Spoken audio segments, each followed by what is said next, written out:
Okay, thank you so much sa mga patutuo, sa special numbers. So, blessing po yan. Actually, si Bernadette, nauna pa kay Justin, ano? So, yun po ang abangan natin. Si Brother Justin, bago po bumalik ang Panginoon, aawit po yan. Aawit po si Brother Junjun.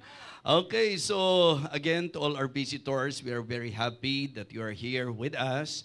And I hope na kayo po, bawat isa po na nandirito, ay pagpalain po nawa tayo ng Panginoon. And I just want to appreciate the members of the church for being so responsive. Natutuwa po ako sapagkat doon po sa naging paalala po natin sa mga kapatiran natin, ay nakita natin kaagad yung pong tugon na maganda po kasi sa gawain na hindi po parang relihiyon na kapag umaga ang dami-dami, tapos pagkahapon, di ba, nauubos po yung mga mananampalataya. So, I just appreciate your tender heart, your great response sa ating pong paalala. And as I understand, kasama natin ang Victory ngayon. Tama ba? Okay, so sa mga kapatiran natin from Victory, parang na-miss ko kaagad kayo, ha? So, praise the Lord. Thank you so much for waiting. And I hope na magiging pagpapala po sa inyo ito. By the way, sa mga taga-Living Water, nakikita nyo, labo na nito, ano ho? So, tapos alam nyo ang pagpapala, ang ginawa ng Panginoon kay Dr. Millet, di ba? So, siya po, sa panalangin po natin, sa pagkilos ng Panginoon, so, ang nangyari po, siya'y nakapasa. Amen? At promotion ng Panginoon po yan. At nung minsan nag-uusap kami at nabanggit ko ang labo na nito. Siguro ang sarap na Thanksgiving nila sa Panginoon. Mga kapatid, may blessing na po tayo at ang alam ko, ang mga gawaing pang mga bata sa children's ministry, kayo unang makikinabang at makakagamit. So meron na po tayong monitor na 100 inches. Amen? Wow, grabe. Ang ganda na ng kalalabasan nito. Sana pala, dinala nyo na kanina para malinaw na malinaw. Okay lang po ba kanina nung diyan kayo nakikinig? Okay lang? Bagay dito, actually ako nanonotice ko, pagka fading po yung dating, mas good looking po ako. Yung pagka medyo ng konting ganyan, Pagka naman malinaw na malinaw, dyan po, nanlalabo naman ang paningin ng iba. Well, handa na po ba tayo sa preaching? Thank you so much. Thank you so much doon sa ating blessing. Lagi ko po napapansin yan. Sabi ko, Panginoon, i-bless mo lang po ako. Parang gusto ko pong may workout na maiayos itong monitor natin. And at last, ang Panginoon po ang gumawa. At na-excite nga po ako Parang gusto kong umatin sa children's ministry, mga kapatid, para makita ko na kaagad yan. Alright? So sige po, pakibuksan po natin ang ating mga Bible sa Amos chapter 4. Ayan. Sa iba po, ito po yung page ng Bible nyo na medyo dikit-dikit po yan. Yung dikit-dikit dahil di nyo po nabubuksan dyan sa aklat na yan. So, Amos chapter 4.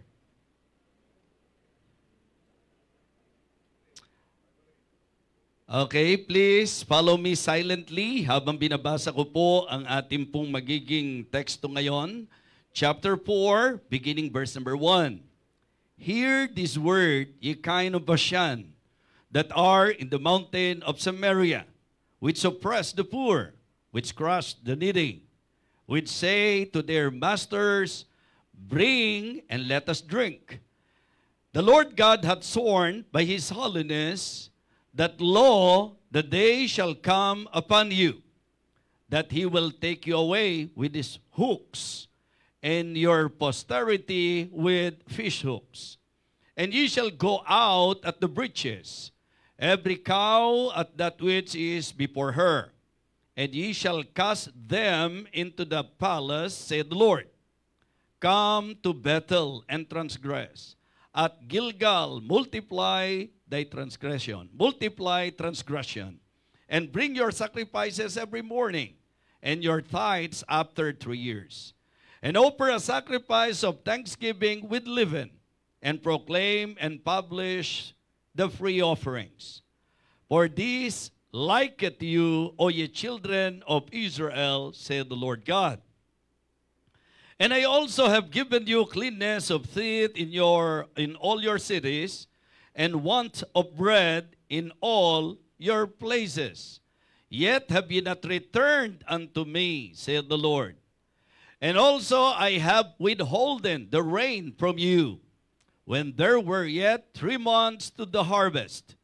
And I caused it to rain upon one city, and caused it not to rain upon another city. One piece was rained upon, and the piece whereupon it rained not withered. So 2 or 3 cities wandered unto one city to drink water, but they were not satisfied. Yet have ye not returned unto me, saith the Lord.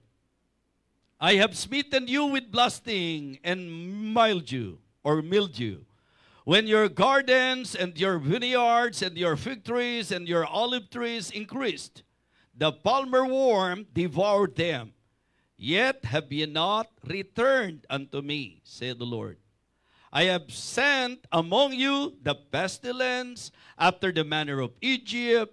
Your young men have I slain with a sword, and have taken away your horses, and I have made the stink of your camps to come up unto your nostrils. Yet have ye not returned unto me, saith the Lord. I have overthrown some of you, as God overthrew Sodom and Gomorrah, and ye were as a firebrand plucked out of the burning, yet have ye not returned unto me, saith the Lord. Therefore thus will I do unto thee, O Israel.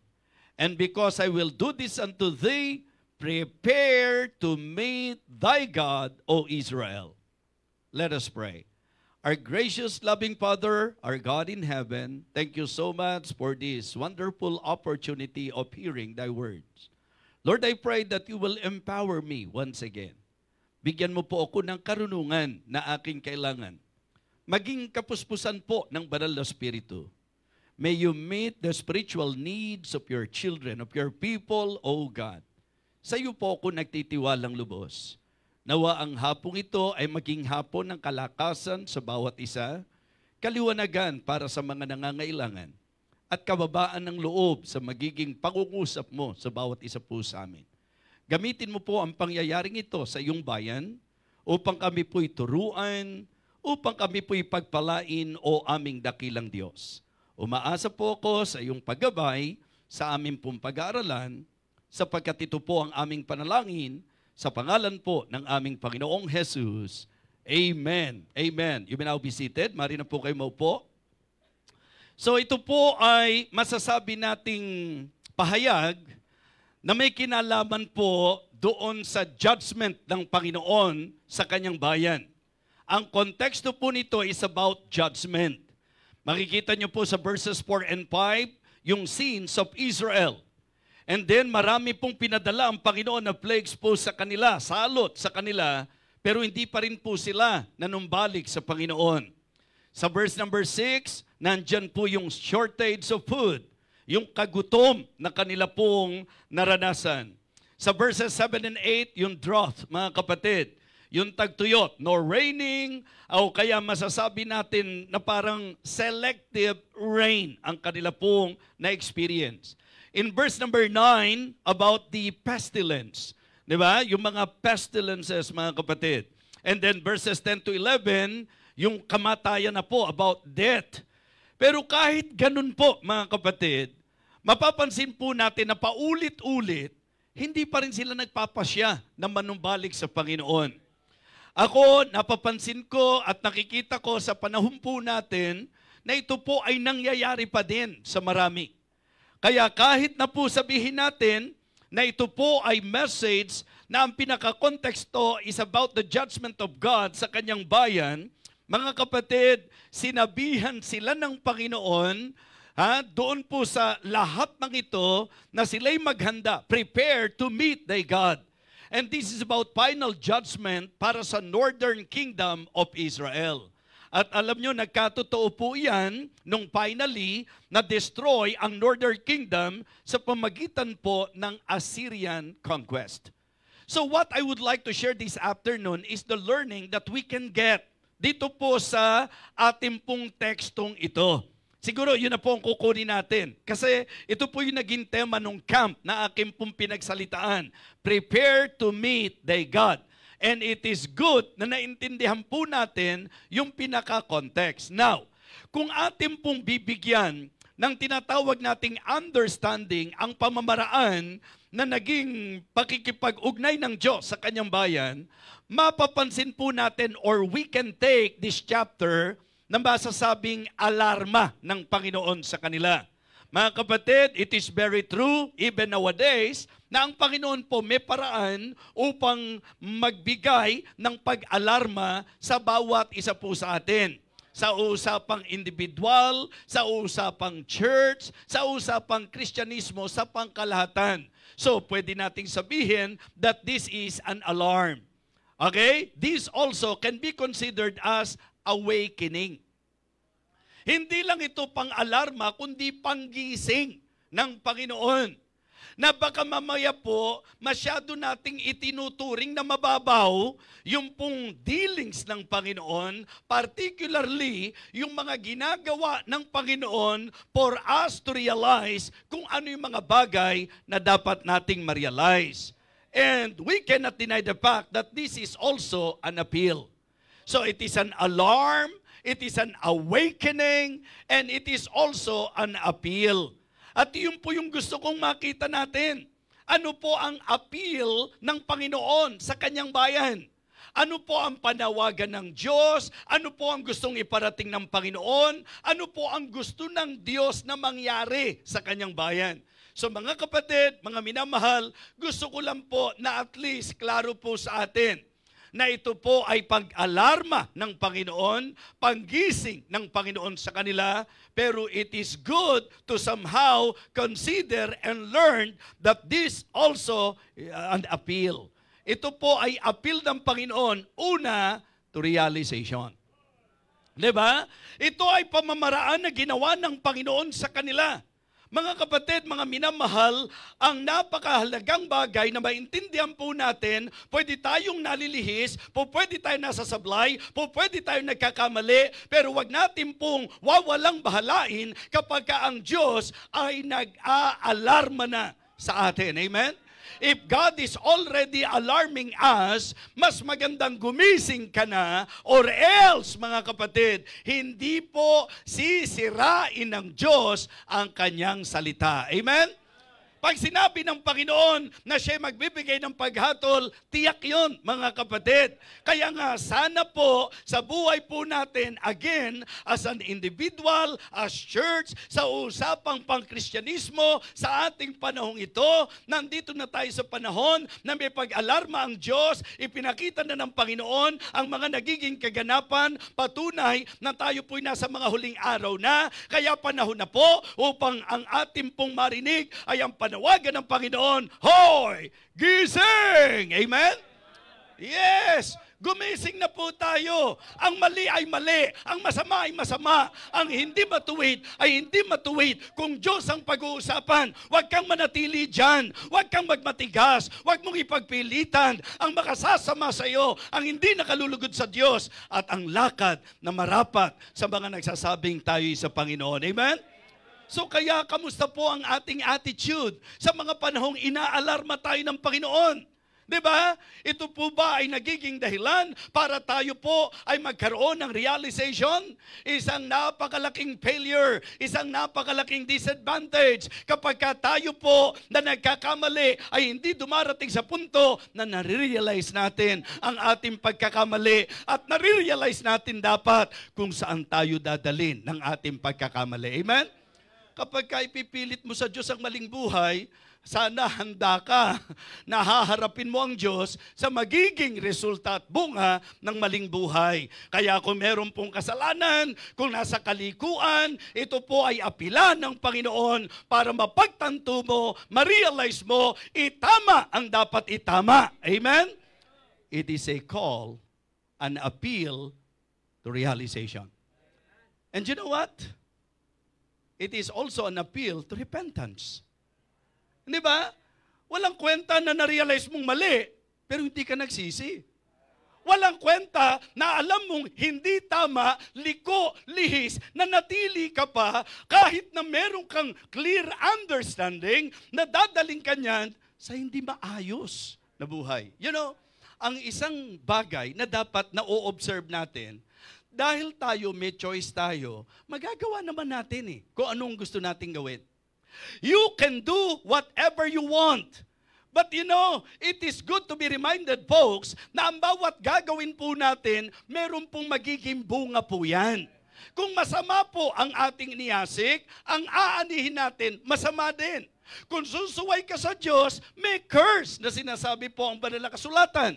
So kaya itong bagay na ito ay dapat i-take po natin seriously because I can say na ito po sa usapang pakikipag-ugnay ng Diyos sa kanyang bayan, ito po'y pag-alarma, ito po ay panggising ng Diyos at apilan ng Diyos upang ma-realize ang dapat ma-realize at upang pagsisihan ang dapat pagsisihan. Amen? It is an appeal to realization. It is an appeal to repentance. And listen, it is also an appeal to return.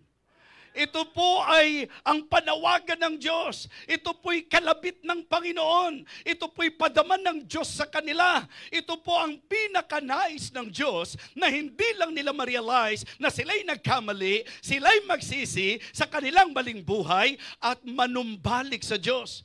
But you know, ang nakakalungkot na paulit-ulit nating nabasa nito, sa lahat ng mga ginawa ng Diyos, sa kanyang pag-alarma, sa kanyang panggising mga kapatid, sa kanyang apila. Pero paulit-ulit, kung kayo ay naging observant, na habang binabasa ko yung teksto natin, sa lahat ng pangyayari, nandiyan na po ang kagutom, nandiyan na po ang marami nilang hindi magandang karanasan, naranasan nila ang mga pestilence mga kapatid, pero ang sabi po at paulit-ulit na binabanggit, pero hindi pa rin sila nanunumbalik sa Panginoon. Hindi pa rin sila bumabalik sa Panginoon. Mga kapatid, yung magkamali ka isang bagay, yung magkasala ka isang bagay, yung malis ka isang bagay, pero ibang kwento na magmatigas ka dyan, na manatili ka dyan, lalo na kung ang Diyos ay nananawagan na sa iyo. Amen? Mga kapatid, mga minamahal, ayokong gawing komplikado ang isang napakaklarong mensahe. Because in the reality of life, I can say, na sa unang pagkakataon na ikaw ay nagkamali, binibigyan ka ng Diyos ng pagkakataon, pero may mga panahon at pagkakataon na ang Diyos na mismo ang nagsasabi na ikaw ay dapat ng kalusin. Diba? So, it is now an appeal para ako at ikaw ay manumbalik na sa Diyos. Nakakalungkot na pangyayari ito. Na ang kanilang kamalian, na ang kanilang kasalanan, na ang kanilang paglihis, na ang kanilang pagsablay, sa kabila po ng pagpupunto ng Diyos ng mga kamalian sa kanila. Mga kapatid, hindi nila napagtanto, hindi sila nagsisi, at lalong hindi sila nagpasya na balikan ang Panginoon. Kung inyo pong napansin, ilang paulit-ulit na pagkakataong sinabi po yan. Di ba? Ang sabi po ng verse number 8, so 2 or 3 cities wandered unto one city to drink water, but they were not satisfied, yet have ye not returned unto me, saith the Lord. So verse number 9, I have smitten you with blasting and mildew, when your gardens and your vineyards and your fig trees and your olive trees increase, the palmer worm devour them. Sa lahat ng naranasan nila, yung po'y pagpaparamdam na ng Panginoon. Yet have ye not returned unto me, saith the Lord. I have sent among you the pestilence after the manner of Egypt. Your young men have I slain with the sword, and have taken away your horses, and I have made the stink of your camps to come up unto your nostrils, yet have ye not returned unto me, saith the Lord.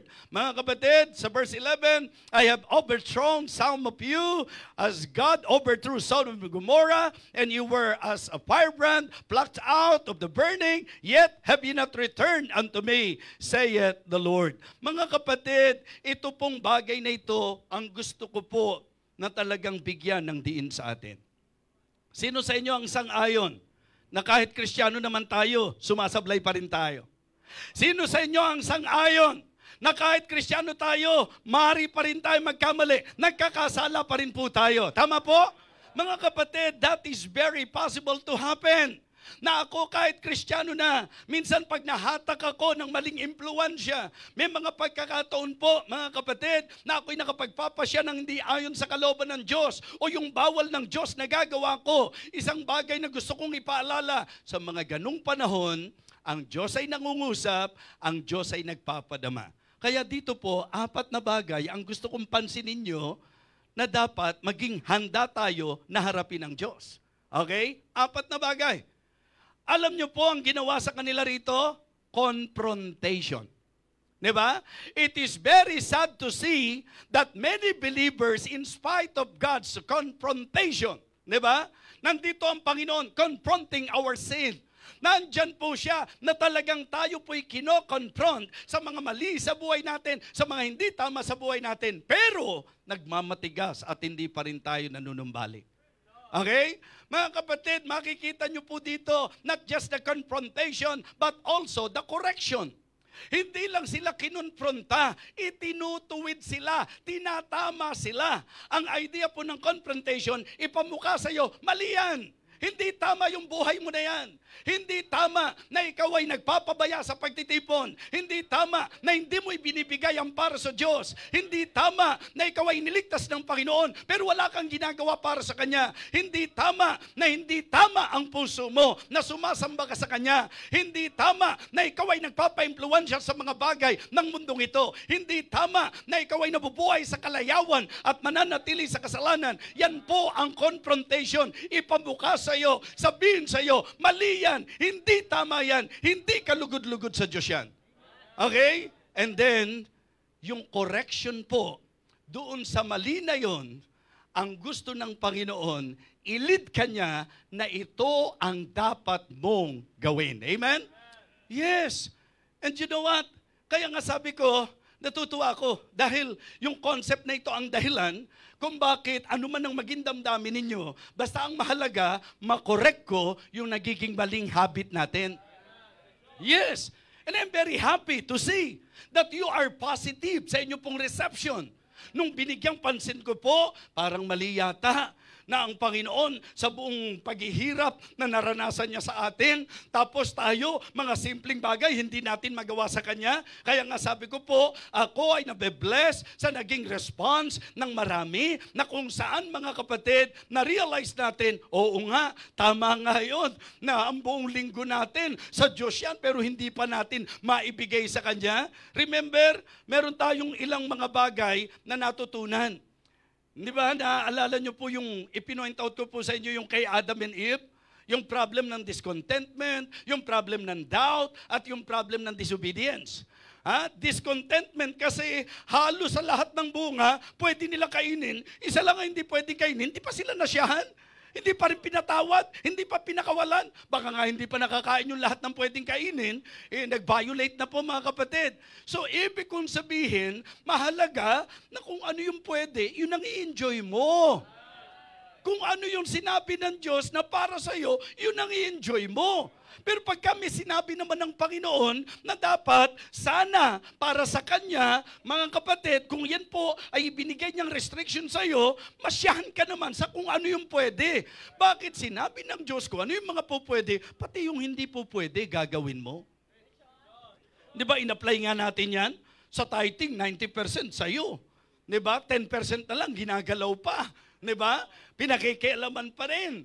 Hindi ba pinag-usapan din po natin yan sa araw ng pagsamba? Na pati ba naman yung isang araw, yung unang araw ng sanglinggo na binigay na ng Panginoon sa iyo ang maraming araw? Yung ba namang isa, pakikialaman mo pa? Hindi ka ba masyahan doon sa maraming bagay na ipinagkaloob at ibinigay at pinahintulot ng Panginoon sa iyo? Di ba yan ang problema?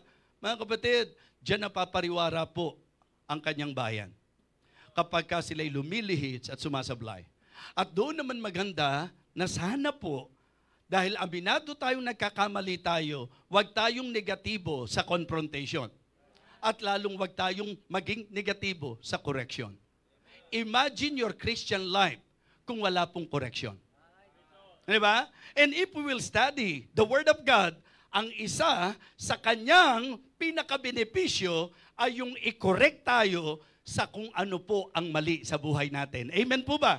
All Scripture is given by inspiration of God and is profitable for doctrine, for reproof, for correction, instruction in righteousness, that the man of God may be perfect, truly furnished unto all good work.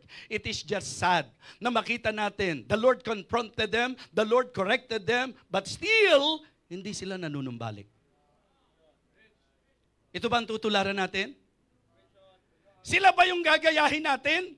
Na nung sabihan ka sa mali mo, nung kumprontahin ka sa mali sa buhay mo, sa kasalanan mo, magagalit ka pa doon sa nagpaalala sa iyo?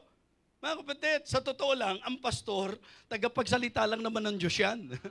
Kaya kung tayo po'y kino-correct mula sa salita ng Panginoon, mga kapatid, hindi man directly, pero Diyos po ang nagko-confront sa atin.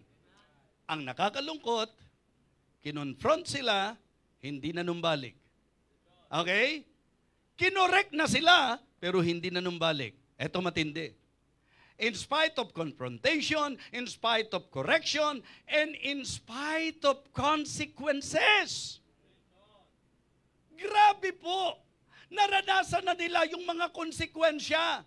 Na dahil sa mali, dahil sa kasalanan, dahil sa kasamaan, ano po ang naranasan nila? Naranasan nila ang famine, naranasan nila ang tagtuyot, naranasan nila ang pestilence, naranasan nila maging kamatayan ng mga mahal nila sa buhay. And yet, mga kapatid, hindi pa rin sila nanumbalik. Grabing tigas ng puso. Ito lang naman ang paalala ko sa inyo. Kung may pagmamatigasan tayo, wag po ang Diyos. Diba? Ano man ang tingin mo sa sarili mo, isang bagay ang sasabihin ko sa iyo. Huwag na huwag kang darating sa punto na ang pagmamatigasan mo ay ang Diyos. Sapagkat hindi napapabiro ang Panginoon, mga kapatid. Sinabi niya yan. Kung ano iniasik ng tao, yun ang aanihin niya. Kung sinabi niyang blessing sa pagsunod at sumpa sa pagsuway, mga kapatid, gagawin po ng Diyos yan. And in fact, yun po ang kanyang ginawa sa kanyang bayan na sila sa mga pagsuway at pagmamatigas, sila mismo ang nagdurusa bilang resulta nito. Mga Kristiyano, blessing na may confrontation. Blessing na meron pong correction. Blessing po ba kung merong consequence? Kasi kung hindi mo maririp yung consequence, di ba? Ang pinag-uusapan natin, ang kailangan, realization, repentance, and then return. Di ba? Sana po, pag nagre-rip tayo ng consequence, hindi na po yung hahanap tayo ng maituturo. Mga kapatid, kapag ka po yung konsekwensya, naranasan na natin, apilan na ng Panginoon yan. Hey, balik ka na! Magsisi ka na! Talikuran mo na yung mali! Balikan mo na ako at gawin mo na kung ano ang tama. Amen? So, nandun yung mga consequences ng kanilang kasamaan, kasalanan at kamalian, and yet, hindi pa rin sila nanumbalik. Wow. And then, chastisement. Diba? Sa buhay natin, Kristiyano, sa aplikasyon sa atin, sabi ko, naintindihan ng Diyos ang nagkakamali tayo. Pero ang hindi maintindihan ng Diyos, yung nakikipagmatigasan tayo sa Kanya. Ang hindi maintindihan ng Diyos, bakit sa kabila na ipinaunawan niya sa iyo na mali yan, pero nanatili ka pa rin at nagmatigas ka pa at medyo nagre-rebelde ka pa. Mga kapatid, ang tama sa kasalanan, pagsisihan. Ang tama sa kamalian, aminin. Ang tama po sa hindi kalugod-lugod na bagay sa buhay natin, talikuran. Yan po ang tama. Kaya nga sabi ko po, yun po ang napakagandang maidin po sa atin, realization, repentance, and then return. Balik tayo sa Panginoon. Ang kagandahan naman po sa Panginoon, pagka po tayo nagkasala, kapag ka po tayo dumating sa punto na nalayo, pagka naman nagpakababa tayo, umamin tayo, humingi tayo ng tawad, ang sabi po niya, kakaawaan niya tayo. Amen? Hindi po parang pinuprovoke natin ang Panginoon minsan doon po sa kalagayan na talagang gagawin niya kung ano ang kanyang sinabi. Hindi sisirain ng Diyos ang kanyang disenyo. Tingnan niyo po, kung i-apply natin sa kalagayang anak na tayo ng Diyos. Hebrews chapter 12, please. Hebrews chapter 12. Basahin po natin mula verse number 5. Hebrews chapter 12, beginning verse number 5. Nandiyan po ba kayo mga kapatid? Tingnan niyo po ang sabi. And ye have forgotten the exhortation which speaketh unto you as unto children. My son, despise not thou the chastening of the Lord, and nor faint when thou art rebuked of him. For whom the Lord loveth, he chasteneth, and scourgeth every son whom he receiveth.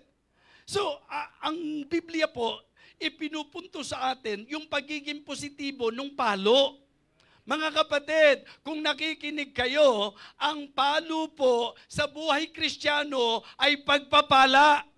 Dahil yan ay patunay ng ating relasyon sa Kanya. At yan daw po ay pahayag ng pagmamahal ng Diyos sa atin. That is an affirmation ng relasyon natin sa Panginoon dahil ang pinapalo ng Diyos yung mga anak niya. Ang pinapalo ng Diyos yung mga iniibig niya. Palagay ko po, marami sa atin nakaka-relate dahil one way or the other, we experience already in our lives na medyo napalo tayo ng Diyos. Tataka nga lang ako sa mentality ng mundo eh. Diba? Yung batas ng pamamalo, mga kapatid, ang pamamalo po ay pattern sa pagdisiplina ng Diyos sa kanyang mga anak. Ang mali lang naman po, yung mga magulang na palo ng palo nang wala naman dahilan eh. Yung palo ng palo dahil sa gigil at galit lang eh. Mga kapatid, ang talagang palo na idinisenyo ng Panginoon, yung palo dahil sa pagmamahal. Na ayaw mong mahirati, ayaw mong makonsinte kung ano ang mali. Mga kapatid, anuman ang mentalidad, meron ng tao. Ang para sa akin po ang maganda, yung mentalidad na ipinapasa ng Diyos sa atin, na ang kanyang pagpalo, hindi sa kung ano paman, kundi pahayag ng kanyang pagmamahal. At ang pinaka-intensyon nito, hindi para itaboy ka, kundi para manumbali ka. Amen? Para papanumbalikin po tayo. Kaya kung nararamdaman na po natin ang bunga ng naging pagsuway natin, kambyo na po tayo. Balik na po tayo sa Panginoon. Kung nakapagpasya ka ng mali at yung konsekwensya nito, nararanasan mo na, lalo na kung ang pinararamdam ng Diyos sa iyo, pinapalo ka na niya, huwag ka nang magmatigas, huwag ka nang magkaroon pa ng negatibong isip. Isa lang ang gusto ng Diyos dyan, anak, bumalik ka, anak, magbalik ka sa akin, manumbalik ka sa akin. Yun po ang pinaka-intention nito. Diba? Kaya yung idea po ng prepare to meet thy God, ito yung sa konteksto po na sa buhay po natin, kapag ka meron po tayong gagawin, humanda ka, iyaharap mo sa Panginoon yan. Pananagutan po natin sa Panginoon yan. Kaya kung meron po tayong pinagmamatigasan sa buhay natin, humanda tayo sa judgment ng Panginoon. Humanda tayo sa pagharap natin sa Diyos. So, ngayong hapong ito, sa hindi mahabang oras ng pagbabahagi, nakita ko po na punong-puno ang kaalaman na ibinigay ng Diyos sa atin. Ang Amos chapter 4 ay pag-alarma ng Diyos sa kanyang bayan. Ang Amos chapter 4 ay ang panggising ng Diyos sa kanyang bayan. At ito po ay appeal ng Panginoon. Ano po ang appeal ng Panginoon para saan? Realization. Ang gusto ng Diyos, ma-realize mo na mali ka at ma-realize mo kung saan ka dadalhin ng kamalian mo. Amen? It is good na ako at ikaw dumarating doon sa punto na pag mali ka na realize mo at alam mo rin kung saan ka dadalhin ng kamalian mo. Hindi po pwede na magmamatigas ka sa Diyos. Hindi tayo mananalo sa Kanya, mga kapatid. Amen? Hindi po yun ang kailangan. Hindi tayo dapat magmalaki. Hindi tayo dapat magmatigas. Hindi tayo dapat mga tuwiran. Ang kailangan po natin, magkaroon ng nagsisising puso at hakbang para siya'y balikan sapagkat ang pangakong habag ng Diyos, ibibigay niya sa mga nagpapakababa, umaamin at tumatalikod sa kanyang kasalanan. Amen? Mga kapatid, I believe, kailangan po ng panahon natin ngayon na marinig ang mensaheng ito. Ang appeal ng Panginoon ay para sa realization, para sa pagsisisi, at panunumbalik sa Kanya. Hindi biro, nandyan ang confrontation, pero sila hindi pa rin nanumbalik. Nandyan ang correction, pero hindi pa rin sila nanumbalik. Yung consequences and even chastisement, pero hindi pa rin po sila nanumbalik. Mga kapatid, prepare to meet our God. Kamusta ka? Sa evaluation mo, as you listen to this message, kamusta ka? Anong nasasalamin mo? Anong pinakita ng Panginoon sa atin? Mga kapatid, mga minamahal, naniniwala akong kailangan natin ng mensaheng ito. Huwag pagmamatigas, kundi pagsuko. Huwag pagmamataas, kundi kababaan ng loob. Dahil lang sabi ng Bible, whoso confesseth and forsaketh. Yun daw pong mga nagkukumpisal sa Diyos at tumatalikod. Di ba? Kasi ang pinagmula nun, ang linaw eh. He that covereth his sin shall not prosper. But whoso confesseth and forsaketh, sila raw po ang magtatamo ng habag. Ang linaw po, and forsaketh, ang sabi, them shall have mercy. Ang naisip ko lagi, ito nakatulong sa akin. Kung ang Diyos may nakalaan namang kapatawaran, bakit ko kailangang mga tuwiran? Bakit kailangan kong magmatigas? Bakit kailangan ko pa, mga kapatid, na magrebelde sa Kanya? Napakaganda na po ng Kanyang masasabi nating offer sa atin na kung tayo raw po, in fact, sa New Testament, if we confess our sins, He is faithful and just to forgive us our sins and to cleanse us from all unrighteousness. At sa Old Testament nga po, niliwanag, he that covereth his sin shall not prosper, but whoso confesseth and forsaketh, them will have mercy. So, saan ka? Bakit kailangan ganito po na katulad ng Kanyang bayan? Bakit magmamatigas? Bakit mangangalong? Bakit magkakaroon ng pangangatwiran? Bakit magre-rebelde? Bakit magninegatibo? Sa panahong tayo'y nagkakamali, ang kailangan natin hakbang pabalik sa Panginoon. So, you better repent, mga kapatid, para kahabagan tayo ng Diyos. Kaya ngayon sandaling ito, why do you think the Lord allow us to hear this message? Maybe without anyone knowing it, that there are things in your life na gusto ng Diyos, babalahan ka na ngayon pa lang. Na gusto ng Diyos, konfrontahin ka. Na gusto ng Diyos, ituwid at itama mo. Na gusto ng Diyos, pagsisihan mo. Na gusto ng Diyos, talikuran mo yan. At ang gusto ng Diyos, balikan mo siya. Manumbalik ka sa Kanya. Tumayo po tayong lahat.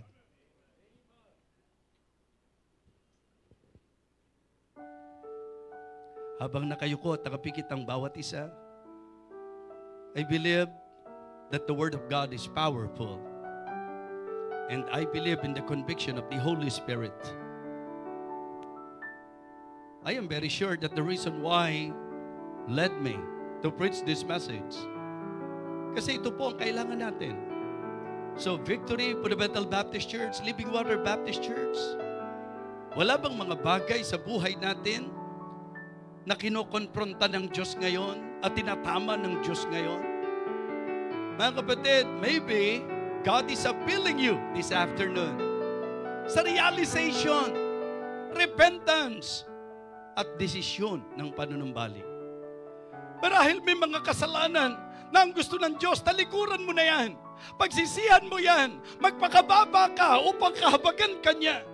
Kung meron pong mga bagay na dapat isuko ngayong hapong ito, hindi pagmamatigas ang makatutulong sa iyo, kundi realization, repentance, at desisyon ng hakbang pabalik sa Kanya. Whatever it is, kayo ng Diyos ang nakakaalam. Why not leave your place, approach God dito sa Kanyang altar, confess, Ask for His forgiveness. Repent for you to experience God's mercy.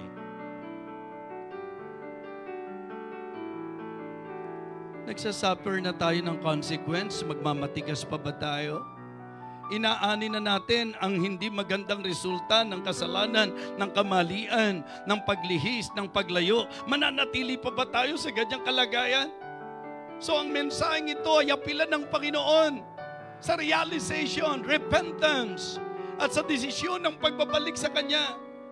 Sige po, sincerely, you ask for God's forgiveness. Aminin mo sa Kanya, Lord, marami po hindi nakakaalam, pero hindi po pwedeng matago ito sa iyo. Alam mo yung mali sa buhay ko. Alam mo po yung lihi sa lakad ko. Alam mo po yung iniingatan ko sa buhay ko na hindi kalugod-lugod sa iyo. Ako po ay nagpapakababa.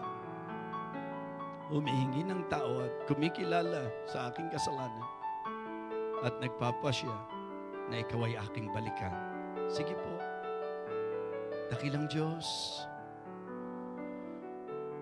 ikaw po ang nakakasino sa bawat isa sa amin. You know our hearts, oh God. Panginoon, naniniwala po ako na konbiksyon ng Banal na Espiritu ang dahilan kung bakit ito po ang mensaheng na ipangaral. Naniniwala po ako, Diyos, na meron ka pong panawagan sa bawat isa sa amin. Sa mga members ng Victory Fundamental Baptist Church, sa mga miyembro po ng Living Water Baptist Church, bilang mga individual Christian, bilang church, Panginoon. Nawa samantalang nakikinig kami na salamin po namin na kung paano binigyan mo po ng emphasis sa iyong salita, ang judgment mo, yung pong konsekwensya ng maling buhay ng iyong bayan, yung kinapupuntahan at kinahihinatnan ng pagmamatigas sa mga kamalian, Panginoon, sa mga kasalanan. Umaasa po kami, O Diyos, na ikaw po ang tutulong sa amin. Nandito po ang iyong mga anak, dakilang Diyos. Marahil ang ilan po aminado na nagsasuffer kami. Nararanasan namin ang konsekwensya ng aming pong maling gawa. At ngayon po, nandito kami, Panginoon. Humihingi ng habag mo, ng paglingap mo, patawarin mo kami, O Diyos. Umaasa po ako na patuloy mo pong lilinisin ang church na ito. Ikaw, dakilang Diyos, ang siyang magpapaalalang parati sa bawat isa sa amin na mali po ang paglihis. Mali po ang pagyakap sa kamunduhan, sa kalayawan. Mali po ang pagsuway sa iyong kautusan. Mali po ang hindi magandang relasyon sa bawat kapatiran. Mali po ang pagsisiraan. Mali po ang pagkakampi-kampi. Mali po ang pagmamatigas. Mali po ang pagmamataas. Mali po, dakilang Diyos, ang hindi namin sundin ang iyong kalooban. Kaya sa sandaling ito, O Diyos, linisin mo po ang iyong simbahan. Nawa, dakilang Diyos, ang konbiksyon ng Banal na Espiritu ay patuloy na gumawa sa puso ng iyong mga anak. Panginoon, kahabagan mo po kami, kaawaan mo po kami, lingapin mo po kami, bigyan mo po kami ng pagkakataon, dakilang Diyos, na maituwid sa iyong biyaya ang mali sa aming buhay. Panginoon, nawa ang bawat isa sa amin ay tunay na napagpala, natuto at napaalalahanan, maging nagising, dakilang Diyos, sa iyong mensahe. Salamat po. Ikaw po ang siyang patuloy na yumakap sa iyong mga anak. Ito po, Diyos, ang aming panalangin sa pangalan po ng aming Panginoong Jesus. Amen. Amen.